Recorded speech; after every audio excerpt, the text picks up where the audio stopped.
Now, all of you have probably had the idea of being nice drilled into you when you're a kid. Let me give you an example. Every time I'm standing in a lunch line, my stomach making questionable noises after 2 double lessons in a row, and I see the mountain of people in front of me, there's a little voice inside my head screaming at me to just not get tempted and casually skip to the front. So I don't, and I never have. I'm not gonna lie, my greatest accomplishment yet. Don't clap, I know, I'm great. And if you're like me, you probably think that you're a relatively good person too. You've stuck by the moral rules you've known for most of your life. You care about the world and the people around you. Well, maybe if you're desperate, you might just go for the accessible toilet once in a while. But you wouldn't be dumping your trash on the ground just because you can't see a bin. What if I told you, though, that you just don't know it, but you've already broken these rules yourself? Let's all imagine that we're at Disneyland. Now, you only have 2 hours to kill, and you want to go on Space Mountain, It's a Small World, and Haunted Mansion. But the thing is, all these rides have a wait time of at least 45 minutes. So, the obvious choice would be to just go to the counter and get a fast pass, right? Then you could get on all these rides in 5 minutes and still probably have time to get mini headbands at Main Street. Awesome! Totally great that we're paying the guys at Disney so we can cut to the front of the line and leave a bunch of kids having to wait for so much longer than they had to just because they did the right thing and, lined up. And they're not even the ones we're paying. Yeah, it just sounds wrong, doesn't it? Not very nice. But it's still the obvious choice. Now, don't get me wrong, I'm not blaming you or anything, because it's also the obvious choice for every single other person who has the money to spare. But why? Why do we all collectively decide to just ditch morality when there's money in the equation? If you ask me, as someone who thinks they're very smart, although they're just an A-level economics student, they might go something like this. Well, there's a very simple explanation for this. The line on top represents businesses, and the line on bottom represents consumers. So the only thing they care about is the price of something, which is represented by that blue dot right there. So if there are people who are willing and able to buy something that perhaps is a bit morally gray, businesses will still sell it to them. Cool, but that's not a very good answer, because as it turns out, there's an even simpler explanation. Maybe you never thought that buying a fast pass meant cutting a line until I spelled it out for you just now. And again, it's not just you, it's all of us. This is because it's a societal norm for those of us who have the means to just ditch morals for self-benefit. Now let's call this norm the benefit bubble. So, in the benefit bubble, as long as we have the money, all the harms we cause every single other person just doesn't really matter anymore. And it sounds awesome.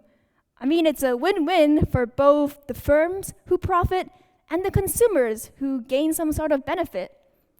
So, if all these people never leave the benefit bubble, why would it be a problem for them? But it doesn't just stop at fast passes. Because think of all the brands you buy from at a daily basis. They see all these consumers sitting in a benefit bubble, and so they go, I guess I can hang out here for a while too. And that is what makes it so very easy for businesses to sell things without necessarily thinking or caring about the morality of it all. And because our society right now is built out of millions of these self-serving businesses, the benefit bubble starts to expand. And so do its consequences. It's not just about kids having to line up for Space Mountain anymore. It's about something much, much bigger. Anyway, let's talk shoes, specifically sneakers. Do I know anything about sneakers? No, but the internet tells me that these Jordans are a thing right now, so there you go. Fun fact, these Jordans come with pre-yellowed leather out of the box, so it looks like you picked them up at some vintage Sunday market. Fun fact number 2, these Jordans might as well be stitched together by some 12-year-old on their last hour of a half-day shift in Vietnam. Yeah. In fact, many large global businesses like Nike or H&M outsource their production to contractors, who then outsource that to factories in a third world country. So, when you've got people finding out that Vietnamese factory's got multiple workplace violations and a blatant disregard for health and safety codes, it's technically not Nike's fault. Because how could they possibly know what's going on the opposite side of the globe? Let's talk something closer to home. Home mortgages. Now, the more adult-minded among us will know this very well, but if you're not, it's all right. I'll explain it to you, and you'll just have to pretend I'm not 16 for a while. So in the early 2000s, there appeared a new type of mortgage. This meant that banks could now sell mortgages to people with a low credit score, but it's also very high risk at the same time. Now, the banks didn't worry too much, because even if we don't know it, all of us depend on banks. They're an integral part of our economy, and they'll never be allowed to fail. So, even if this thing doesn't work out, the government's probably going to come bail them out anyway. And for a while, it was great. Banks make more money, more people own houses, some people own multiple houses. And sure enough, after the 2008 financial crisis rolled around, the government came running to bail out the banks. So they were perfectly fine. In fact, there was even this senior banker who signed himself a check with a moderate 30 million in salary and bonuses. Not bad, huh? Really makes you think why your parents wanted you to be an investment banker. Anyhow, how about the people whom the banks sold the mortgages to? I mean, the government isn't gonna come bail them out, but no big deal, right? They just lost their houses and their jobs. Some even went bankrupt. You might be thinking, that clearly goes against the nature of a transaction. Businesses sell people a product or service. Businesses profit. Consumers gain some sort of benefit, right? And you would be right, but only if we weren't operating in the benefit bubble. Because as it turns out, as businesses make more and more profit by simply neglecting basic morality, they started to forget about their duty to not just society as a whole, but their paying customers too. So, consumers have started to get the short end of the deal. That's right. All of us likely have something that we bought that put us in a much, much worse place. And guess what happens now for all the people who are losing out for the first time? The benefit bubble finally bursts. No more absolute win now, because the benefit bubble is a dangerous place to be. And once we're forced out from the bubble, and we look back over our shoulders, we come face to face with what the bubble really is. It's a place filled with danger, with selfishness, with immorality, all great things that we don't want to find ourselves on the wrong side of. And believe me, there's a lot of people on that side of the line. Because as researchers went out and interviewed people in the UK, 94% said that they simply didn't trust businesses to do the right thing anymore. All right, I'm sorry. I know I'm sounding very pessimistic here, a bit of a doomsayer maybe, but it's important to acknowledge that the benefit bubble isn't all sunshine and rainbows. It's a complex problem for sure, and it comes with its own set of repercussions. But the good thing is, we as consumers can actually reverse this norm in our own small way.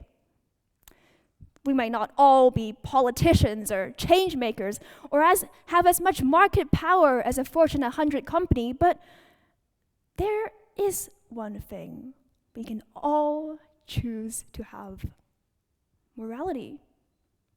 Now, I know I've been talking to you all about Nike, H&M, all those good old self-serving brands. In fact, my entire outfit today is from fast fashion, so I'm probably sounding like a bit of a hypocrite. But I'm not asking you to stop buying from these businesses. Because for me, and I'm sure for lots of us, fast fashion or high street brands are really the only place where we can comfortably afford everything we need. But it's also these affordable prices that makes it just so easy for us to not just buy those trousers we need, but on the way to the cashier, also just pick up a few more graphic tees.